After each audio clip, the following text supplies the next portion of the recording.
Tangis pilu siswi SMP diruda paksa 16 pria dewasa di Halmahera Selatan, Maluku Utara.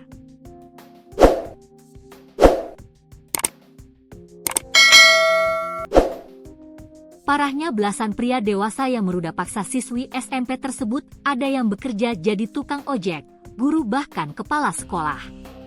Awalnya siswi SMP tersebut tak berani bersuara atau melapor ke orang tua karena diancam. Namun lambat laun siswi SMP tersebut tidak tahan karena merasa dipermalukan hingga mengadu ke orang tua. Orang tua siswi SMP yang tidak terima diperlakukan tidak manusiawi lantas lapor polisi. Terbaru kasus siswi SMP diruda paksa 16 pria hingga hamil di Halmahera Selatan, Maluku Utara.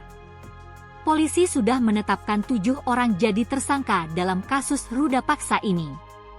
Kapolres Halmahera Selatan, AKBP Hendra Gunawan menjelaskan, 9 pelaku lain masih diselidiki keterlibatannya. Masih ada 9 nama lainnya yang saat ini tim penyidik masih terus melakukan pengembangan dan pendalaman alamat bukti, katanya, dikutip dari tribunternate.com, Jumat, 18 April 2025. Hendra melanjutkan, pihaknya berhati-hati dalam mengusut kasus ruda paksa tersebut.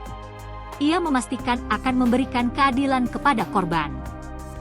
Kami mengutamakan ketelitian dalam penanganan perkara ini agar proses hukum berjalan objektif dan adil bagi semua pihak, tandasnya. Adapun identitas 7 tersangka, masing-masing berinisial PK alias Pardi, FA alias Fardi, MS alias Mustafa, RL alias Rizal, Su alias Said, FL alias Fahmi, dan Ed alias Abdul Rahman.